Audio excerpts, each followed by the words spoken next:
Question number 5। भूमि से 60 metre की ऊंचाई पर एक पतंग उड़ रही है। पतंग से लगी डोरी को अस्थायी रूप से भूमि के एक बिंदु से बांध दिया गया है। भूमि के साथ डोरी का झुकाव 60 डिग्री है। यह मानकर कि डोरी में कोई ढील है, कोई ढील नहीं है, तो डोरी की लंबाई ज्ञात करनी है। तो देखो, हमने ये यहाँ पे मान लिया कि कोई ए पतंग उड़ रही है, तो पतंग हमेशा ऐसी उड़ती है, तिरछी, ऐसी तो उड़ेगी नहीं।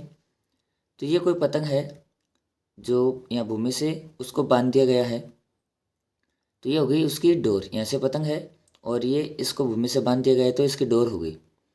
तो ए बिंदु पर पतंग है और सी बिंदु पर उसको भूमि से बांध दिया गया है धागे को, यानी डोर को। तो ए से क्या हो जाएगी, डोर की लंबाई। अब बताया गया है कि ये भूमि से जो कितनी ऊंची स्थिति पर है, ये जो भूमि से है वह 60 मीटर की ऊंचाई पर। तो ऊंचाई तो ये लेंगे हम, कभी ऊंचाई ऐसे नहीं होगी, ध्यान रखना। ऊंचाई हमेशा क्या होती है, लंबवत होती है। तो इस बिंदु ए यानी इस पतंग की भूमि के साथ ऊंचाई कितनी है, 60 मीटर।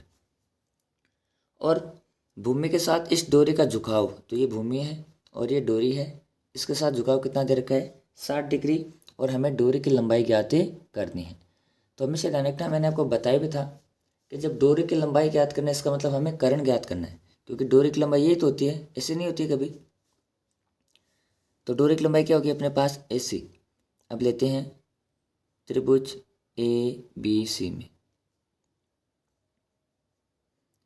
देखो, इस कोण के लिए लंब दे रखा है और करण ज्ञात करना है। तो हम जानते हैं लंब बटे करण क्या होता है, साइन थीटा।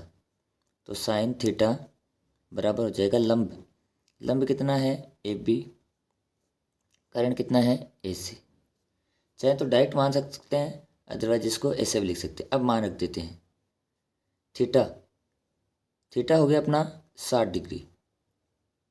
AB हमें दे रखा है 60, और AC करण है जो वास्तव में क्या, डोर की लंबाई। AB दे रखा है और AC ज्ञात करना है। सबसे बढ़िया क्वेश्चन इसमें यही है, ये तरीका है समझने का कि जो चीज़ दे रखी है उनका इस्तेमाल करेंगे और जो ज्ञात करना है एक भुजा वो लेंगे। तो AC हमारे पास नहीं है, इसलिए हमने AC को ऐसा कैसा लिख लिया।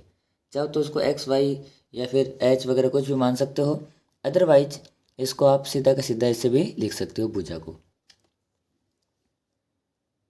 साइन 60 की जो वैल्यू होती है वह होती है √3/2,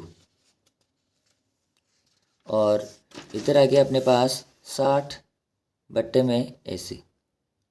हमें तो AC का मान चाहिए, तो AC का मान आ जाएगा, देखो इसको ले लेंगे AC को, तो AC बराबर ऊपर जाएगा तो गुणा हो जाएगा 60 × 2। अब जो √3 था वो इधर आ जाएगा, किसके नीचे, 60 के नीचे। AC ऊपर गया तो √3 इसके नीचे आ जाएगा, और 2 इधर वज्र गुणा हो गया, इसको कहते हैं क्रॉस मल्टीप्लाई करना, तिरछा गुणा। अब रूट में 3 आ रहा है ना, ये हटाएंगे तो ऊपर बन गया 60 दूनी 120, और बट्टे में √3। इसको हटाने के लिए क्या करेंगे, ऊपर और नीचे √3 से गुणा कर देंगे, तो ऊपर बन जाएगा 120 √3, और बट्टे में क्या होगा कि √3 से गुणा होगा, तो क्या बनेगा, रूट हट जाएगा यानी 3 बन जाएगा। अंडर रूट वाली सेम संख्या गुणा होती है तो उनका अंडर रूट हट जाता है। अभी कट जाएगा 3 के पहाड़ से 3 एक बार, और एक आगे जा 40 बार। कितने बार आ जाएगा, 40 बार। तो इसका जो आंसर आ जाएगा 40 √3 मीटर। तो डोरी की लंबाई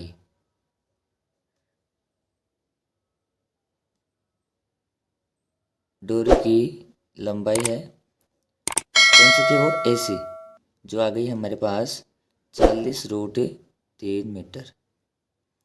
√3 का अगर मान आपको दिया हुआ है ना क्वेश्चन में, तब आप रख सकते हो, अदरवाइज इसको डायरेक्ट लिख सकते हो।